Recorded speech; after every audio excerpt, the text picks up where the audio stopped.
Friday night in the United States of America. Our president's in trouble. The show is not in trouble, I hope. Maybe it's in trouble. I don't know what's going on. It's a crazy friggin' day, actually, down by Costia, who's in the DC area. Crazy day over here at the minute, but we're going to take our minds off of things. Let's not worry about the news. Let's worry about West Ham, because that's all we ever do anyway, those fuckers. So, this is Friday Night Likes. This is a game show. These guys are going to compete for likes. I have a big thumb. I have questions. I'm going to ask questions. These guys are going to give me their answers. When they give me good answers, they're going to get a thumb. Person with the most thumb wins. Let me go around and do introductions. Let me start with you, Wally, co-host, adjudicator, scorekeeper, all of the above words and more words, but let me allow Wally to use his own words. Wally, who are you? Where are you? How do we reach you on social? And what are you drinking tonight? Well, I'm Wally from King of Prussia, and hey, it's good to see the thumb back. You know, last week, the butternut squash, that was a little tasty looking, but anyway, I'm drinking vodka tonic, but I have tonic extract in here and also elderberry extract in here just to, promote all the healthy effects of it. So cheers. Wally, you are just, you're a mystery, Wally. Every week you surprise us. I'm going to kick you out and let's get to our contestants tonight. Already mentioned him in the DC area. Costia, hello. You've been on before. How are you? Where are you? How do we reach you? What are you drinking?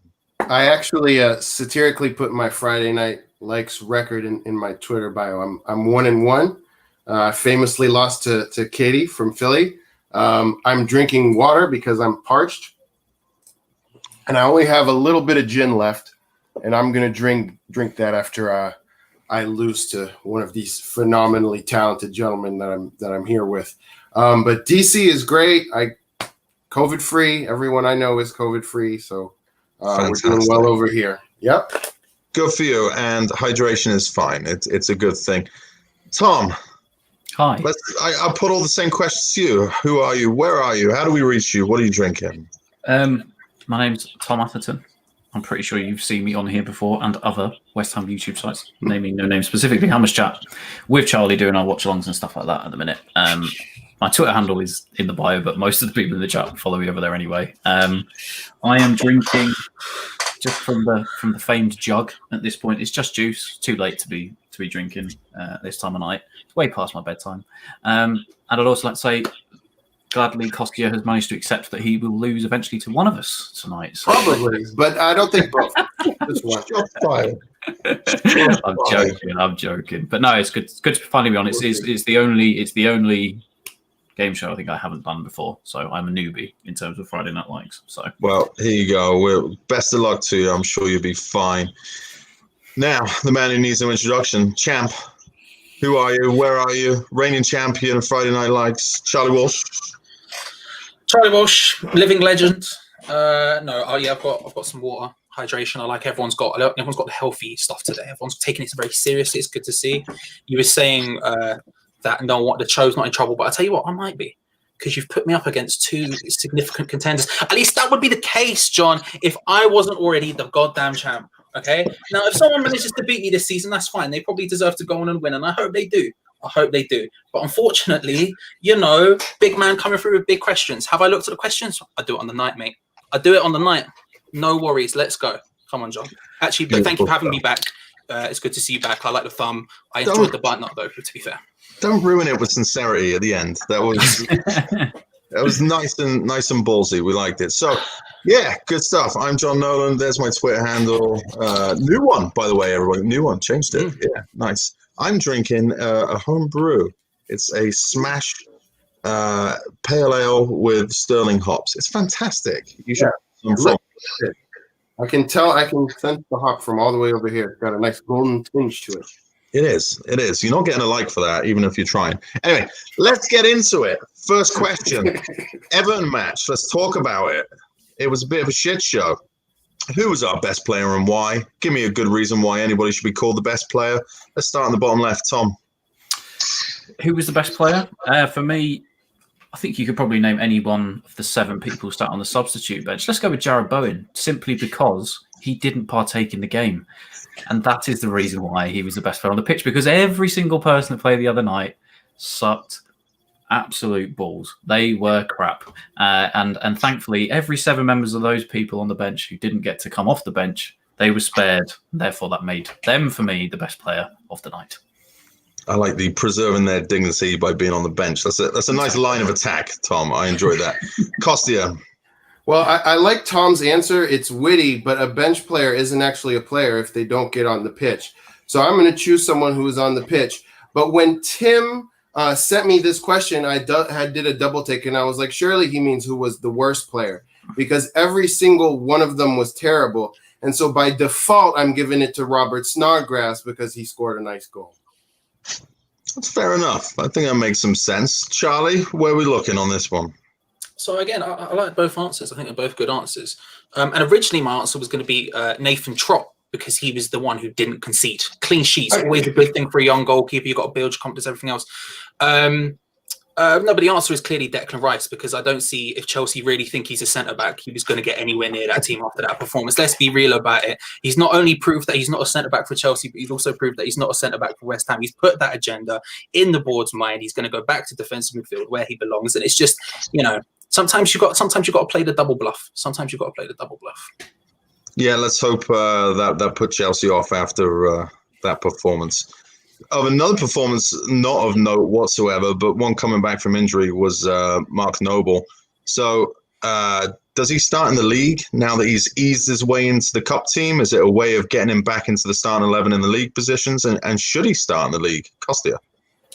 Well, it depends. Are you asking me or are you asking Moyes? Because if you're asking Moyes, I could see unfortunately, I could see Moyes continuing and persisting with a lineup that doesn't necessarily work, and that includes Noble in the middle. But I don't think that he belongs in the starting lineup at all anymore. I think he's a tremendous asset in training. I think he's a tremendous player to bring on to steady the ship with 20 or 30 minutes. I think he has the legs for 20 or 30 minutes, but he shouldn't be starting at it anymore, and he's admitted it himself in an interview.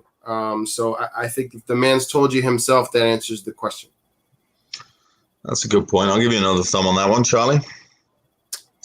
Yes, he should. Not in every game by any stretch of the imagination, but he should. I think Mark Noble gives you something in the centre that not a lot of other players do, and that's just sheer and utter work rate. When we play against a big team, especially if we don't stick with this 3 at the back. I mean, we've not got enough centre-backs to play 3 at the back consistently a whole season, I don't think. I think unless we buy another one, if injuries happen, we're going to have to change to a 4. And in that case, we probably change to a 4-3-3 or a 4-5-1. And in that case, against the big team, Mark Noble starts for me. He's a leader on the pitch. He has the work rate to match. He will not, even though he doesn't have it in him, he won't stop running. He just won't. And I can't lie to you, I've said it before in the show, I do like a cheeky 2-footed challenge every now and then. And if you need one, Noble's going to pull that out of the bag. But yeah, for me, he does, but only in those big games. The rest of the time, obviously, there are better options, especially if we're playing 2. Then it's just, it picks itself at that point. Tom? Yeah, I mean, if we go by what Costia said there about, he has the legs for 20 to 30 minutes, going by Moyes' standard of substitutions, I think he would, let alone get 3, because it's a big old hell no for me as to why he shouldn't start. If you look, Charlie made a great point. If we're going 3 at the back and we lose a centre-half to injury, obviously, we probably at that point, and we don't sign the centre-half, we'll go to the 2 in midfield. However, for me, Declan Rice and Thomas Souček have absolutely nailed down those positions. They have the engine and the work rate that Mark Noble doesn't. I think they both bring a size as well from attacking at corners, the presence that they bring, the coaching aspect inside the box as well. And I think if those 2 don't start every week, we would lose so much in midfield. I think almost having Souček and Rice together almost make up for Noble, because I think the stature of the pair of them we saw against Wolves' midfield, a midfield that dominated us last time they came to London Stadium. And they just swallowed it. They nulled any chances they had. There was no creativity from Wolves' midfield. And I think against the big teams, you couldn't put Mark Noble against that, because if you play against the likes of, let's say, an informed Pogba or Bernardo Silva, De Bruyne, Mark Noble can't keep up with those guys anymore. But for me, Thomas Souček and Declan Rice can, or at least will try to. Some excellent points there, Tom. Speaking of subs, you just mentioned it. Why didn't we make any substitutions versus Everton? Charlie, I don't think I've come to you yet. The answer is because Moyes is a complete madman. I don't know if there was a problem with the phone lines or his Skype went down. I mean, we've all been stressing out Zoom over this period. It's a difficult time. Maybe that's why. But I think if you look at it from Moyes' perspective, let's get wild, right? If we look at it from Moyes' perspective, he doesn't care about the cups. He's never cared about the cups. He's only won one trophy, I think, in his entire managerial history for that exact reason. Because he doesn't care. He doesn't get to finals. He doesn't put that much stake in it. Even before the game, he mentioned it. He said, do you know what? If we go out, we go out, but we win. We go out every game to win. Well, once you're losing, and this is your second string team, which for the most extent it was, do you risk putting people on? I mean, look at what happened to Everton. They had a lot of their big names out, and a lot of them went down injured. So do you risk putting on some of the bigger names where you have your second string out there? Probably not. You just take the L on the chin, you move on and go full gung-ho in the league. I think that's the only reason why I could see why he would actually physically get there, apart from the fact he is just, well, he wins. That's what he does. He wins. Tom, agree with that or something else? I mean, if I was to put it bluntly to you, John, I think that Moyes is a fucking idiot, first and foremost. Secondly, I would say that I think when John Joe Kenny went down, he was licking his lips over on Zoom, sat in his kilt with his little dagger and sheath, sat there thinking, "Oh, one of their players has got injured." It's I don't have to make any subs. This is what happens when you put people out there. I mean, when the second and third one went down with injury, I reckon David Moyes actually creamed his pants at home, and that is why his Zoom call dropped supposedly throughout the game. But I don't. For me, I don't know what it is. People have said that he doesn't trust his substitutes, but that doesn't make sense because it's a complete counter argument. Because the subs on the bench the other day, they were more first teamers than the ones that played against Wolves. But then when we play in the Premier League and Yarmolenko and Haller, the guys that were getting it done in the cup, they're not trusted as well. I don't know what his thought process is behind it, but for me, similar to what Charlie said, I think the bloke he's a tactical dinosaur. And I will say as well, I reckon that there was a slight little backhanded, we get a little cheeky bonus if you get out of this cup for us, David, because there was no way that David Sullivan and David Gold were wanting to chip any more money towards paying for flights to get us anywhere in the cup. I mean, where would we have had to play against? Was it Manchester United potentially if we got through to the next round? I mean, nah, David Sullivan isn't going to pay that at the best of times. And I reckon that he got a nice little cheeky backhander for saving us from going out the cup there. It's going to be just as expensive to get to Manchester as it is Liverpool. Costia. Yeah, I mean, I was considering saying what Tom said at the end there, but I was like, is it too outrageous? Is it too like conspiracy theory-ish? But the man did make a statement on TalkSport about 50K. But this is not the question. So let me try to answer the question. But I do think that there is possible for there to have been ownership pressure, or at least the sense that, if everybody gets a 50K bonus for going to the quarters, well, that's coming out of the transfer budget, David. But I don't think that's as realistic as that. Moyes is a very hesitant man, and I think he has an obsession with fitting players exactly where they belong, no square pegs in round holes. And so when he puts a lineup out, he has plan A, and he just has plan A. And he has maybe this, I don't know, this lack of self-belief from his past experiences where I have to stick to something, and putting in a sub is going to change the system that I've committed to for the evening. But what I cannot wrap my head around is why you do well 2 matches in a row with 5 at the back and wing backs in that new system. And then just because it's 3/4 of the lineup are now subs, you go back to 4 at the back with Cresswell at left back, where he's not playing nearly as well as he is at left center back. That part is what completely boggles my mind, that I don't quite get why he wouldn't at least stick with the same system. But he may also just not value the cup. He may see, okay, the FA Cup maybe we'll try, but this is a Premier League team. Let me put all my subs on, and the Carabao Cup is the second tier cup. It's going to distract from the Premier League. Maybe another one of my players gets injured. I don't have a lot of depth. So, maybe he just wasn't fancying it either.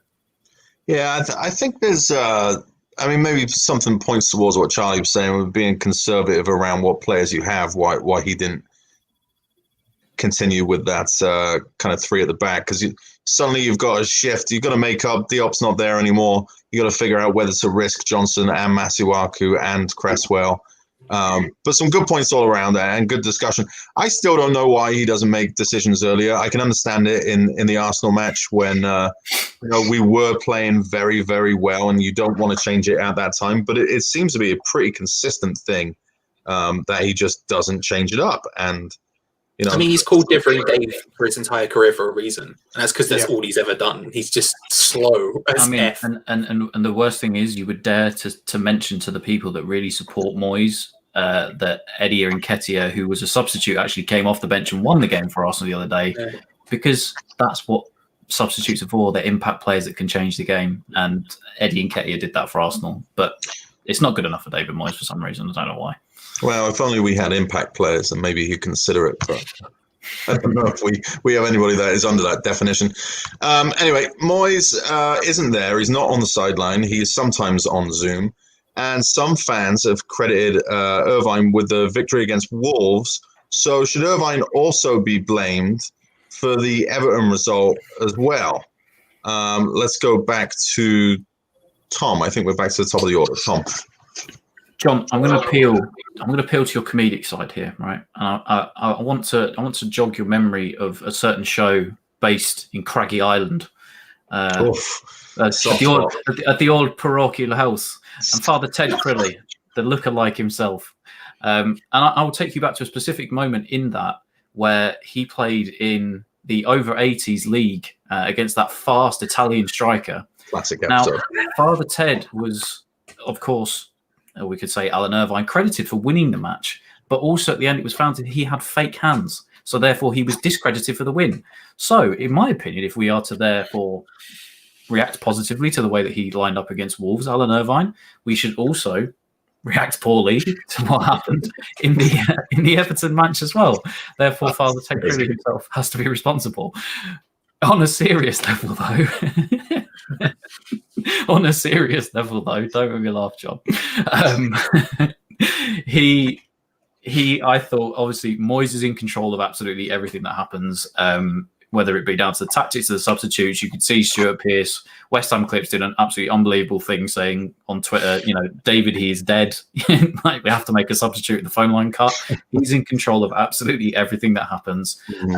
I'd like to think that Alan Irvine has some input, obviously, in training sessions and the way we set up. And obviously, he's been his number 2 for a while now. Everton fans despise Alan Irvine for some reason. I don't know why. So you would think that he just he puts forward the game plan that him and Moyes already know the system that he wants, and that Moyes is in control, but he's not in control. He's sat somewhere up in his kilt looking over via Zoom. But no, the thing is, for me personally, I wouldn't credit Alan Irvine for the win against Wolves. I would credit David Moyes because, again, I think he had a large part to do with everything. Alan Irvine only can really shout to the players and try and encourage them in the dressing room at half-time and stuff.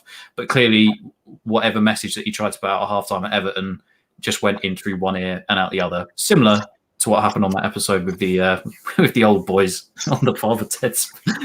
No, I'm not going to lie. I don't know what you said after you stopped talking about Father Ted, because I was so into that piece that you just lost me for everything else. Did I appeal to your Father Ted side? Is one of the greatest episodes ever. And if people in the chat room haven't watched Father Ted and that particular episode, go and do that immediately after this. I've now got images of Alan Irvine. Now David Sullivan is bending over looking at a small picture of the Messiah on the wall, and Alan Irvine just gearing up behind him, ready to kick him up the arse, and then just big printed cut out. Bishop Sullivan, fantastic. Charlie, you look unprepared. You're next. Yeah, I mean, listen, if we're talking Father Ted, I think the only character to really describe Irvine is Dougal, of course, because he's just his number 2. he does nothing by himself, does he? Let's be real. He just follows the bloke around and looks a bit confused. I think in reality, I think if you're crediting him, then you've got to give him the negative as well, because the in-game management, which is perhaps the hardest part for David Moyes to have done. Sure, he can do the training, he can do the setup, he can pick the team, everything. But the in-game management, which is the hardest part to do from not the game, you would have to argue would be all Alan Irvine. And my man made no substitutions. We were losing 4-1. Unmoved was the bench. Me personally, I wouldn't credit him with the win. As much as it was unmoved, but it was unmoved. It was unmoved. I personally wouldn't credit him with either of them. As much as I want to, because I think it's quite funny to take the mick out of Moyes. Not in his current state, obviously we wish him well, but just in general. Sorry, Jazz.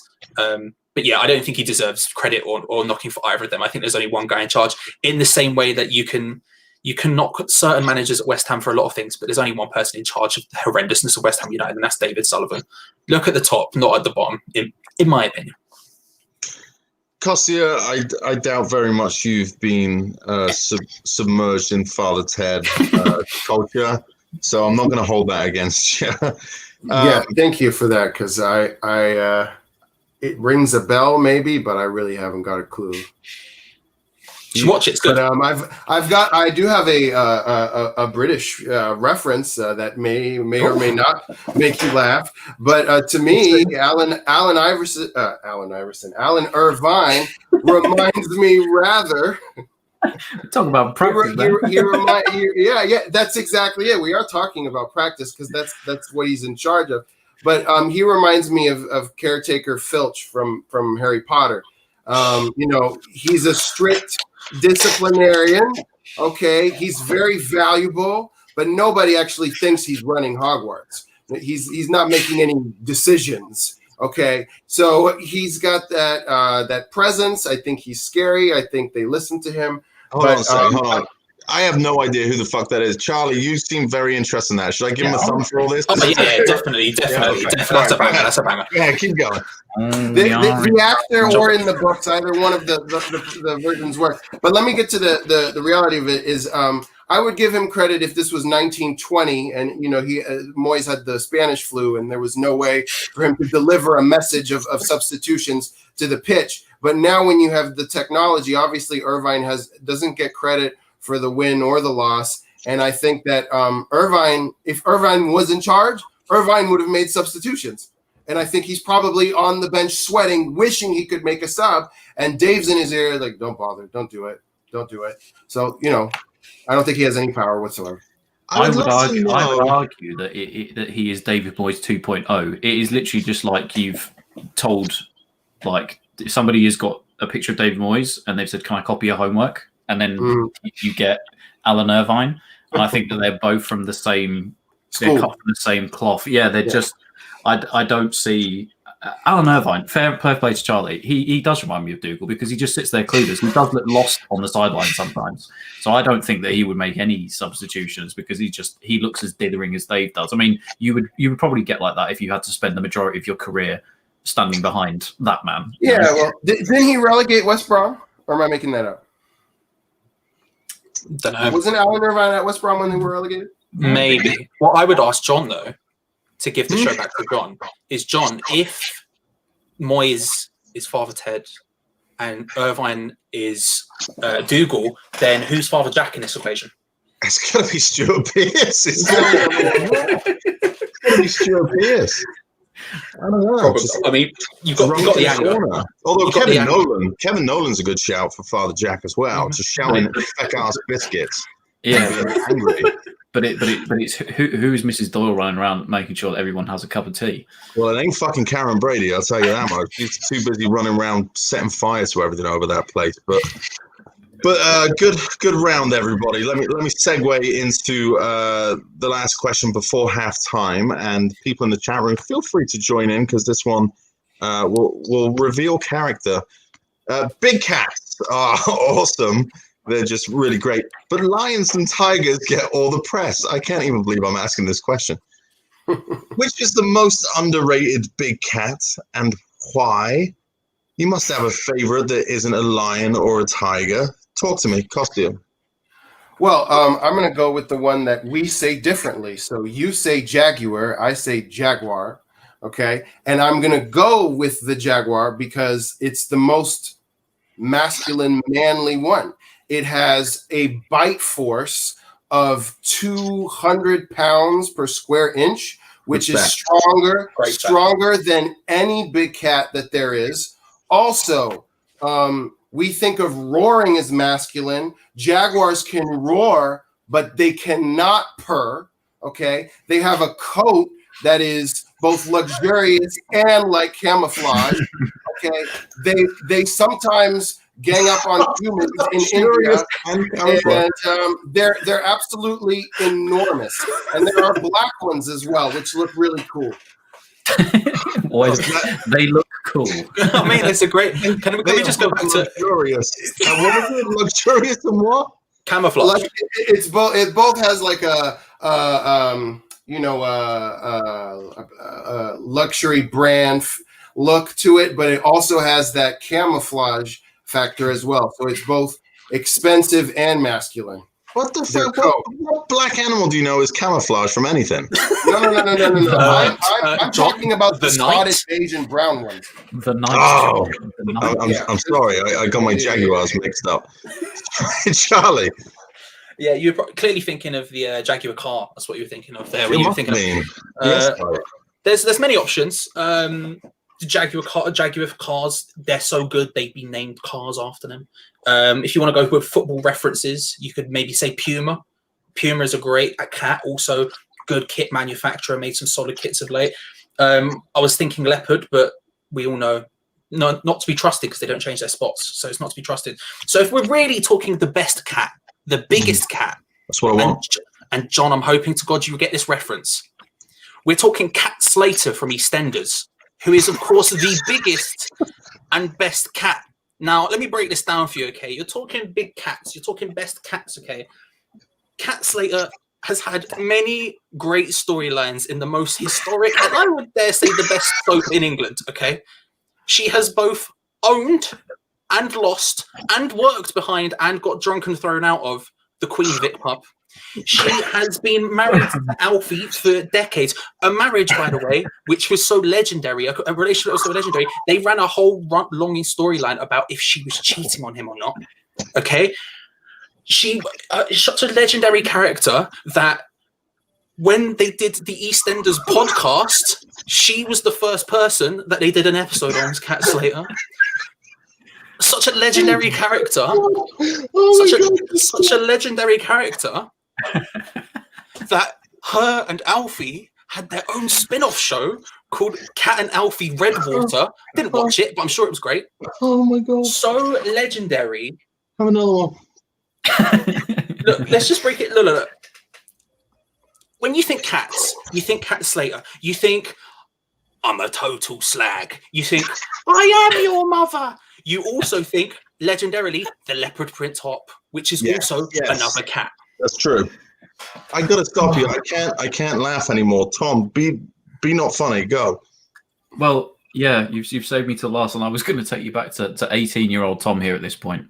A young man full of testosterone, back in his days at the university at Sheffield Hallam, going out on a night out on the town and being presented by none other than what could only be described as Sheffield Cougars.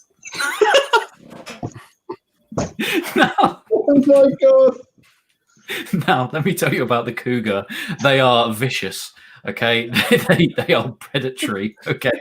They look for younger males that have absolutely zero interest in them, but they will do their best to prey on them, and they will do their best to entice them in.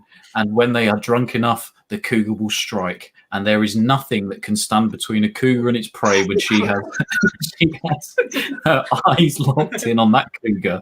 But yeah, I just the cougars in general. I mean, like I said, whether it be the beast or the other beast,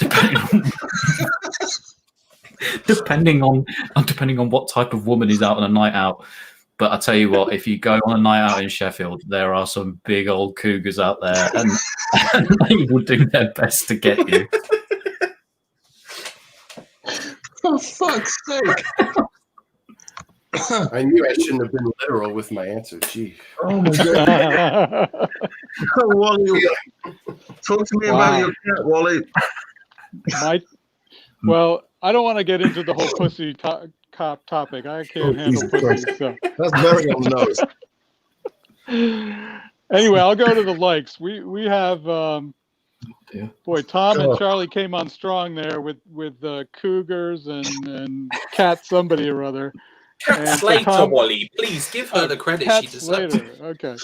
So Tom has 14, Charlie has 12, and Costia, who went with the traditional, what we would think of Jaguar, just has 10. So Costia, I'm afraid you're going to have to be tossed. We're already tossing me. Okay, cool. I didn't know if I had one more question. I'll take it. I answered the question literally. I should not have. I thought about making an adult humor thing, but I went with the safe answer, so that's what I got. Sorry, my answer was not adult humor. Okay, Cat Slater and Eastenders are for everyone. I would like to suggest, but yeah. Oh my god, that was. I apologize. I didn't see that coming at all. Costia, good stuff. I just couldn't deal with Cat Slater, I suppose. Sorry, man. I'll either bring you back, either hang out in the green room, or feel free to jump into the comments and start talking some smack in there. We'll get into the next rounds now. I don't know how I'm going to ask a question after that, to be honest. I'm still recovering. Wally, thank you. We'll see you at full time. Right. Jesus Christ. What the hell? You guys are killing me on that.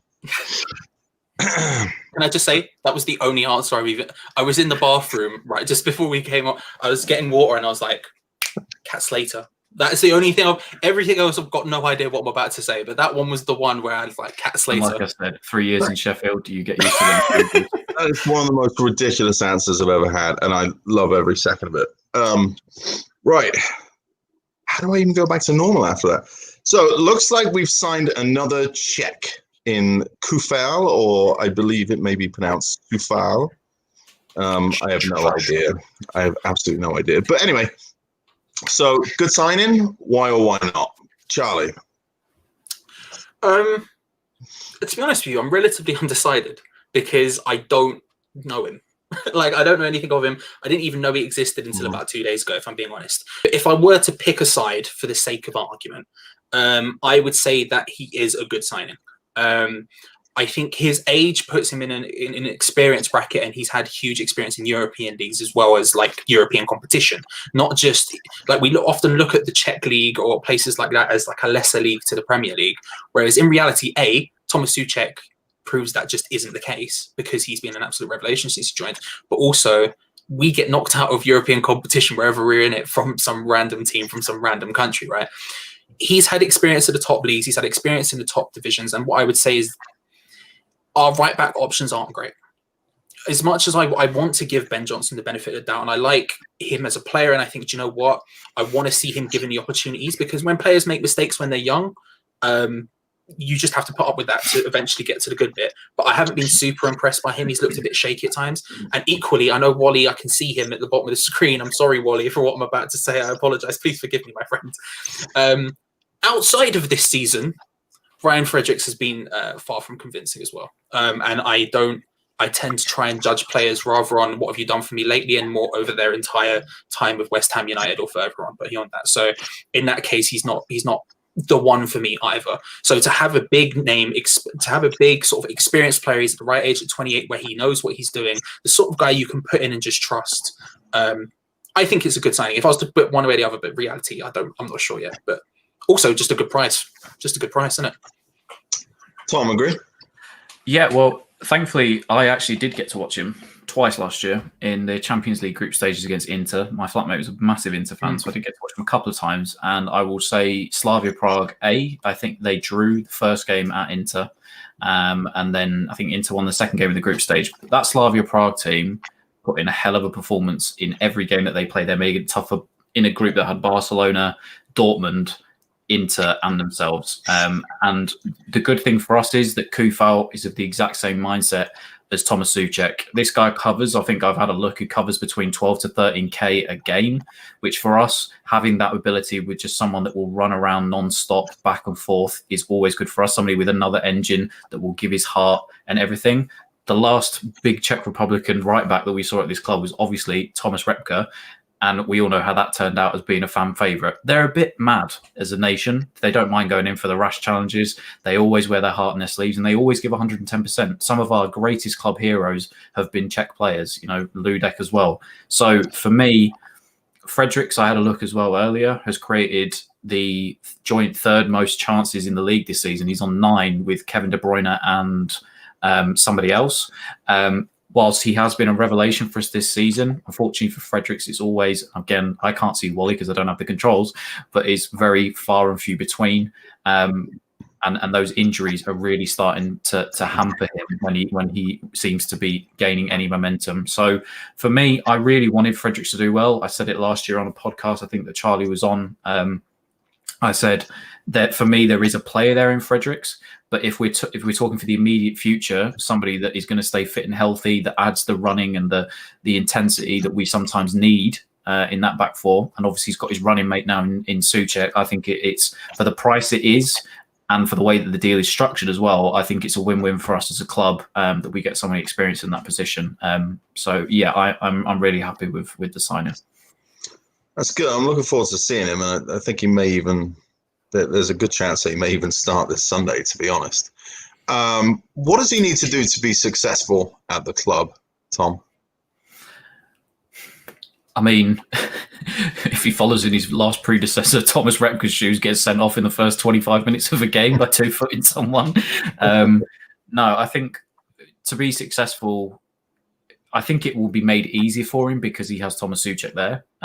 Because for me, obviously, Thomas Souček will have told him everything about the club and what it means to the fans and wearing your heart on your sleeve. And I think he will have known that as well. Because again, when I watched the group stage matches against Inter last season, the Slavia Prague fans are absolutely crazy. So although that we're not there in the stadium, I think he understands the pressure of performing for a fan base that really backs their team. And I think for us, he just needs to be consistent. I just think that's it, is we've just lacked the consistency for so long in our back four, back five, wherever we play. And somebody that isn't afraid to go into the challenge, that isn't going to get beaten behind like we've seen often with Fredericks, just allowing some of the quicker players in the league to just he turns his back and all of a sudden they're in behind. We concede so many goals from those full-back areas.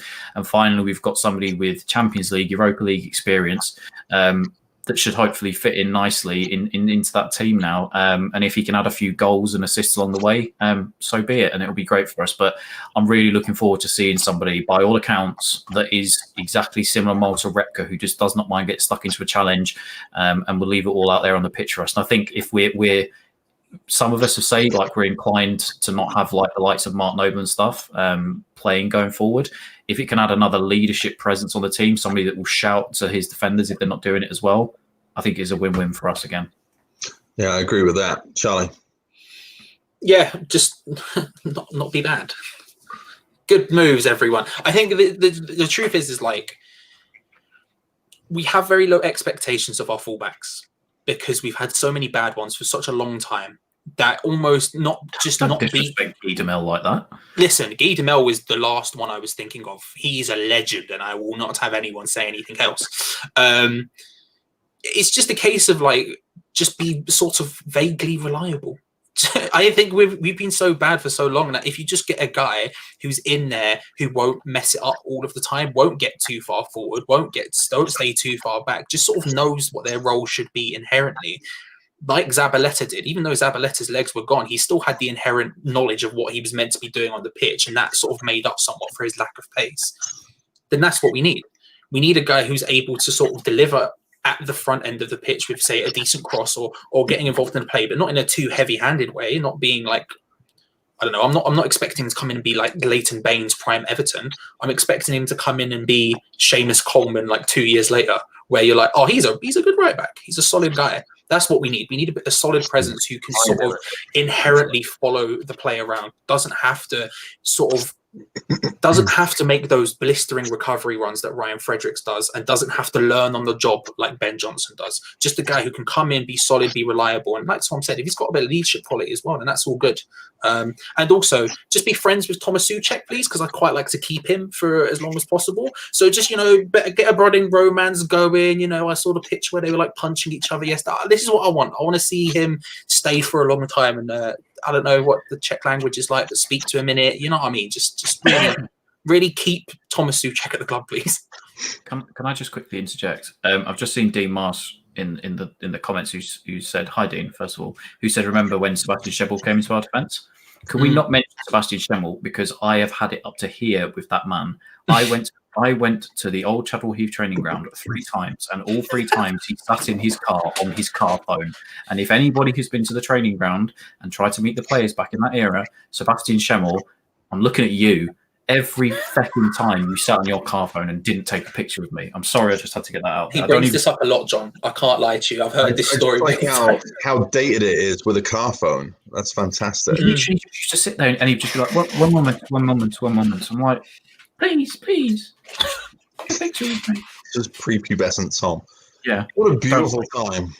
What a beautiful time. So innocent and didn't know a thing about cat. So what does this signing mean for Johnson? What does it mean for him? Is it pushing him out of the team? Is he going to be around? Or what does it mean, Tom? For me, if he's going to be out of the team and he's not going to be getting the game time, I would be tempted to send him out on loan to a championship club. I think he's good enough to play at that level. Maybe somebody like, I'm thinking off the top of my head, a Nottingham Forest who just lost Matty Cash. Somebody that needs maybe a right back that can start immediately, somewhere that he could hopefully fit in and be a similar sort of mold player. If he is going to stay with us, I would like him to, if he's not going to get the game time behind Fredericks or Soufal, however he's pronounced, when he comes back, to maybe slide over to the left-hand side and play almost maybe a backup left wing back. To Masuaku. This is all based on the fact on whether or not we sign the centre half and whether Cresswell stays there, whether David Moyes stays with the back 5. It's really up in the air at the moment because we don't have cover at that left back position, and if it's not a priority for us, at least there's somebody who has some sort of concept. I'm not saying he'll be good there, but maybe in the FA Cup or something like that, he may get a run out there further down the line. Say nothing changes. What does that mean? And he's left out the squad completely. Well, no, just say that we don't sign any other players.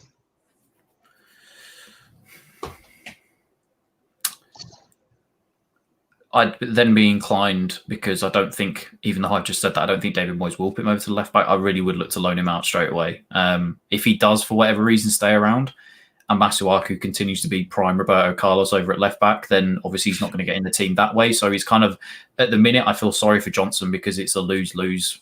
Whatever way he looks at it, he's not going to be able to be played in his preferred position unless there's another injury to Soufal or Fredericks. And his development is now going to be hindered because of that. And it's a shame because it really looked like it was his time to try and break through this season. And what I've seen of him so far this season, he hasn't reached the heights of what I think us as fans expected him to get to.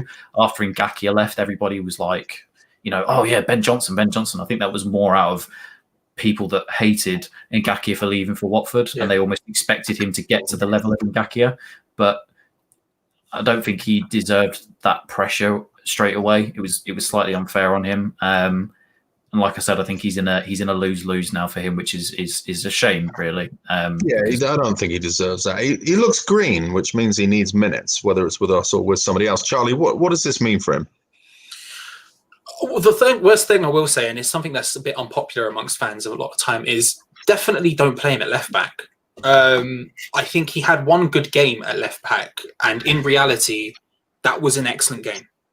He's not played there basically ever before. He's played 6 professional games at left back. He's played 6 games in general across his youth career as well at left back. And that's just an insane...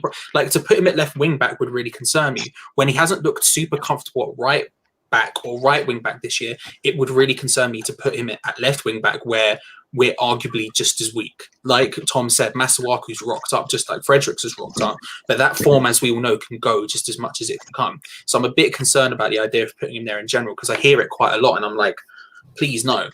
I think this is a good thing for him. He has now the opportunity to learn from someone who is legitimately really experienced at the very highest level possible. He's played Sufal, however you want to pronounce it, has played international football. He's played European league competitions. He's done everything that he can basically do. And that's a huge benefit to Johnson. Because again, as much as Fredericks has been great this season, and again, Wally, I'm really sorry. When he pops back in, I feel like I'm probably going to get murdered. He isn't the most experienced player in the world. Although he is 26 or 27 or whatever he is at the moment, he's not been at the top level, and he's well known for being out of position too far forward. Whereas now Ben Johnson's got a guy to look at and actually learn from. If he does end up going out on loan, I think that would benefit him hugely, getting consistent game time at say a championship level. It would have to be championship. If we're loaning him out, it can't be lower than championship, because he is basically the heir apparent. And Kufal is at the age where he's 28, which is great because defenders go on slightly longer and stuff. But we can't sit here and pretend he's going to be Pablo Zabaleta and go on forever. And Fredericks, at this point, his career at West Ham is sort of 50-50. So as the heir apparent, he has to go out to either a championship club, or he's essentially, for me, he would be second choice, fighting with Fredericks. Now, whether or not Kufal plays this weekend, because Fredericks has been in such lightning form, I probably wouldn't start him. But that's where I see Ben Johnson's career going. I see him as basically the guy to really focus on and develop now, and him not having to be that first team guy, the person that everyone relies on non-stop, I think will be a benefit for his career. I hope so. And like you said, it's definitely a good person to have in front of him with that. The amount of experience that Kufal, whatever his name is, has. Champions League experience especially. I mean, that's playing with the best of the best. Yeah. And, I hope, to your point too, Tom, he's got those leadership skills, and that can just kind of penetrate not only through Johnson, but through the whole team. So, penetrate through Johnson. I'm just going to leave that where it is. Who's the best Czech player to have ever played for West Ham, and why? Charlie? I think there's two options here. And I'm going to read you out the accolades of the one I'm going for.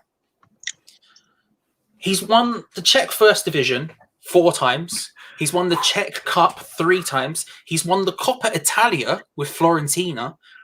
He won, most importantly, I think, the Football League Championship playoff with West Ham United, of course, in 2005. He's won whatever the Kirin Cup is, looking at his Wikipedia page. I haven't got a foggiest. Czech First Division Football Personality of the Year 2008-2009. He was chosen as a member of the All-Stars team for Sparta Prague. He's the seventh best Czech footballer of the decade, as voted for by Czech football fans. And of course, most recently, just been released from jail after some sort of, I think, a driving offence. I think it was. Was it a driving offence? And he heard he had now sold a luxury rental car, which he did not own. Cheeky is how I would describe Thomas Repka, John. Cheeky. He was a hell of a defender. Came in, he could play centre-back or right-back. He was just an absolute loose cannon in every sense of the word. I remember that he also got in trouble once for... he got angry at his ex-wife and then sold sexual services online under her name in revenge. This is the sort of madman we're talking about. But the reason I want to pick him, not because I love him too much, but I do. He was in my Hammers 11 poll. That's how much I love the guy. I just adore my Hammers 11 team. I love Durham. When I was a kid, I once went when we were at the championship, and there was a free. I can't remember the match for the life of me, but there was a free kick on the halfway line. A nothing free kick. No one under pressure. No nothing. He went up to take it, and instead of taking it, John, he just started doing kick-ups, then flicked it onto his head, and the opposition defender just came in and just 2-foot him, just took him out. And not only did the referee not admonish the defender who tackled him, he went up to Repka and went, just take it seriously. And then Repka had to take it. And that's the kind of guy I like. I like Thomas Repka. I love him. He's not the obvious one out of the two, I don't think, but he is my one, Thomas Repka. Solid answer. Tom. Well, I unfortunately will have to copy Charlie here. Of course, yes. Being my namesake as well, he gets a vote in my opinion. But for 3 things, I think Charlie was listing off of the best things he'd won. I was going down the same lines. I was going to say I would go as far as to say I was reading his Wikipedia page as I answered. Yeah. And I mean, I was going to say the best thing he won was the 15 months in jail that he served. But he, as a person, when I used to first go watch West Ham with my dad, I think the first ever game that I went to back in 2001, Thomas Repka was sent off, and it was like that immediate impact of knowing the player. I met him a few times at the training ground when I went down. Fuck you, Sebastian Schemmel. And he was just a genuinely someone on the pitch who gave absolutely everything for the club, and then B, actually quite a good footballer behind all the madness that was there. The second reason as to why I loved him so much, I think he's the only man who to ever stand up to Kalina during a World Cup or a Euros or something like that. That's a big deal. And then got shut down by Kalina. But you know what? I gave him the respect because he actually tried to step to him. And not many people have tried that. I mean, he lost, but it's fair enough. And then, like I said, just the man was a maniac. And I think sometimes when I look back at teams that have done well at West Ham in the past, you need a player like that on your side. And he was in my Hammers 11 as well, because, like I said, behind all of the bravado and the rough card, like I think he had something like 20. I think I just saw there he had like 20 red cards in the Premier League. Behind all that, there was actually a really good footballer and a genuine bloke as well. So yeah, for me, easily, and I wasn't alive to see McCloskey. Radislav Kovac is close, but yeah, for me, you weren't alive to see McCloskey. I'm only 25, mate. Jesus Christ. No, I mean, I can't sit there and go, oh yeah, I've sang his name on away days before, therefore he's my favourite player. I mean, fair enough, it's a great chant. I love singing it. Never saw him play. So Tom just showing off he's been to away days there. What a hard boy. Look at him. Look at that. Look at that. Me and my Cougars in Sheffield on an away day at Sheffield United. Good shout, though. I mean, that was Repka really, for me at least, seemed like the imported version of Julian Dix. You know what I mean? Like, it was just somebody that was a little bit mental, like you both said, wore his heart on his sleeve, was always 100% committed, and instead of a left foot, he had a right foot. But yeah, good answers. Anyway, final question of the night. We're going to go into it now. So let's see. If the following players were not footballers, what other profession would they be in and why? Tom, we're going to start with you. Lanzini. Can I go to Declan Rice first? Just because I know he's on the list. Well, we're doing them in order, though. Are we doing them in order? Okay. Oh, so that was a controversial move. Well, listen, I sent the questions in order, so I don't know why you wouldn't think I just asked things willy-nilly, Tom. Willy-nilly. I don't know what you're talking about here. Do you know what I will say, though? I respect. I'll give you first shout at Rice later because you're going first with Lanzini now. All right. I'll go with a controversial one. I couldn't really think of a profession that would suit Manuel Lanzini per se, but what I do know is that he's had an ACL tear recently. Well, not so recently. It's been a while, hasn't it? And the only other thing that reminds me of ACL tears right now is American football players playing in the New York Jets Stadium. And I mean, there's ACL tears all over the place in that there. So for me, I could see Lanzini being a running back in the NFL just because that weak ACL, you know. Shout out Saquon Barkley if you're watching, mate. That hurts. That hurts. Saquon went to Penn State. I'm a big Penn State guy. He'll be back. Better than ever. Charlie. So I was thinking about their sort of inherent qualities, and Lanzini obviously very good at sort of spins, turns, deft touches, lots of tight corners, very delicate, like can dribble past a couple of people. He's got a bit of the dainty quality to him. And when I'm thinking about sports, I'm thinking he's going to be a ballerina. You know, I think he's got that quality where he can twinkle through twinkle toes potentially. You know, you want a guy who can sort of like do something but make it look beautiful. You know, and that's what Lanzini does. I think when Lanzini's at his peak, he is a beautiful man doing beautiful things with a football. Yeah, can't remember his peak. Yeah, I'm struggling. Charlie. Again, I'm thinking about the qualities of the guy. Unbelievable dribbler, can move around the pitch like nobody's business, but can't do anything. So it can't be something where he throws it or kicks it or shoots or does whatever, right? It's got to be purely movement based. And what does he glide around the pitch like, John? He glides around the pitch like a figure skater. He's a figure skater. He can do all the fancy stuff, no bother, right? But when it comes down to the actual nitty-gritty, look, a figure skater doesn't have to throw, doesn't have to kick, doesn't have to ideally defend. And that's something that Masuaku can't do. But what he can do is glide around the pitch. So I'm going figure skating. Tom, what profession, if it wasn't football, after Masuaku? I was thinking just now about this. Actually, I hadn't had an answer for you until literally just now, and he reminds me a bit of a magician. Now, just because it's the tricks that he can perform sometimes on the football pitch is quite scary. Sometimes he is good, sometimes he is crap. And it almost made me think of that famous Only Fools and Horses episode where Del and Rodney are stuck in the supermarket. And you've got somebody comes in, I can't remember his name, but he gives like the B-Tech version of the Scarlet Pimpernel. And he says, is he an Evan or is he an L? That damned elusive shadow. And for me, he is like a magician, like the Scarlet Pimpernel for me. I don't know where I'll try to pop that from. I don't know, but I'm enjoying. It's like you've been reading my Twitter history of TV shows. Charlie. What, for Declan Rice? No. Well, yeah. No. Yeah. Hold on. No, that goes to Tom. That's what I was going to say. I was going Declan Rice. I didn't want to take it from him. She distracts us all, John. She distracts us all. For me, Declan Rice comes from potentially a hard council estate somewhere in London. Now, what do council estates love most? People, the hard-working people, out of the crack of dawn, doing hard labour. Yeah. And that hard labour is a bin man. Now, why would he be a bin man, you ask? He would be a bin man because he sweeps up.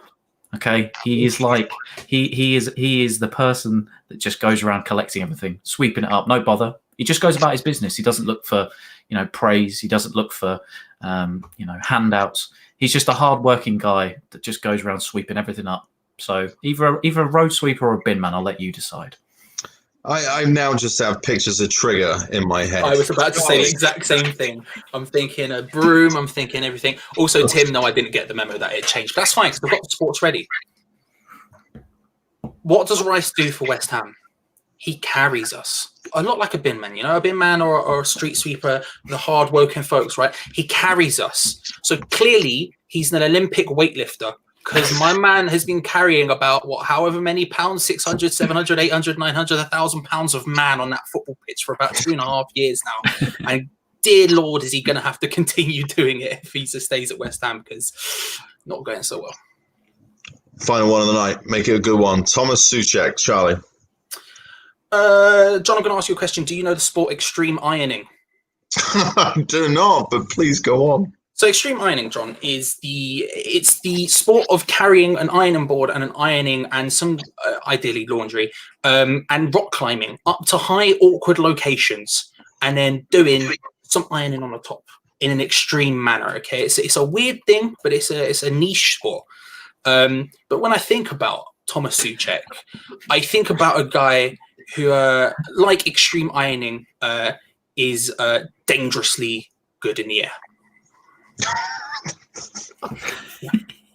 Yeah, extreme ironing, John.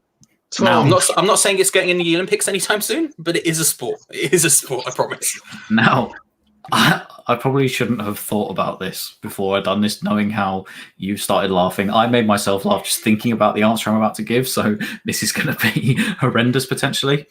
But if you've looked at Thomas Souček before, he doesn't exactly have the nicest set of teeth. Okay, he's got what I would describe as something maybe like a snaggletooth, as we would say, just not a nice set of teeth, right?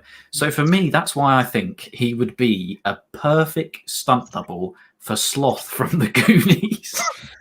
I could imagine Thomas Souček running around going, "Hey, you guys," and therefore I think if the Goonies had a modern day remake, Thomas Souček should be the stunt or the remake as the double of Sloth from the Goonies. I'm going to give you another thumb. That is spot on. And if you heard his goal celebration the other day, when he thought he scored and it was actually chalked up to somebody else, the actual noise he made was "ah," which was exactly like Sloth from the Goonies. So I think that may be the most accurate one yet. Wally, what profession is Souček if he's not a footballer? You're on mute, Wally. He's an AV specialist. Here we go. He is clearly Frankenstein. He would be a great Frankenstein. He's tall. He's got that big head, and like Tom said, he's got the snaggled tooth. Yes, perfect Frankenstein. So you rang. Yes. How'd everybody do? Wow, big scores tonight, I have to say. So we had Charlie with 27 and knocking Charlie off his throne. Hang on, one second. He's just gone. Oh no, I know what he's doing. Anyway, Does he knocking have a Charlie off his premeditated throne. celebration? I don't know. The dog looks nervous. With She would be. 32 likes, which must be a record number of likes. I don't know if we've had 32 likes before. But there he is. Whoever that guy, Tom Atherton wins. The new king. Throning Charlie. Oh, he's got the shades. Whoa. It's an emotional moment for me, for my family. Hold on, save it. Okay. All right, go ahead. Friends, Romans, countrymen.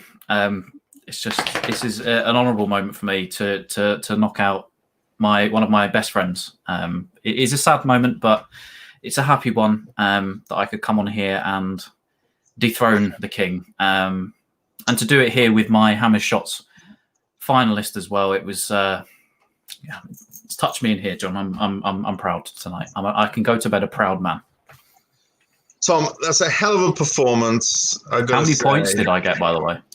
Well, Wally can check it. 32. Yeah. I was a huge number tonight. Yeah. It's very well done for everybody. I would say that was one of the most fun shows to do yet. Just good stuff all around. Costia, thanks so much for coming on. I've just realised if anybody could do stunt double for the Goonies, I think I'm next in line. Yeah, no, you brought your Suchek outfit as your celebration, so it couldn't have been planned any better. But good stuff, everybody. Thank you so much, Charlie, champ. Who knows? Maybe we'll see you as a wild card in another round. I think you get 2 lives. Maybe that's a rule I just made up. Maybe you get 2 lives as former champ. Tom, we'll see you in the next round. Good stuff. Wally, I'm sure we'll see you next Friday. Everyone in the chat room, hit the like button, hit the subscribe button. Make sure you share this. If you're on social media, go follow us. Go send it out. Help us out. Get the show around. Everyone needs to laugh before West Ham inadvertently collapse at some point this season. So keep sharing our stuff. Thanks to everybody. And I think that's about it. Come on, you Irons, and we'll see you next Friday. Thanks all.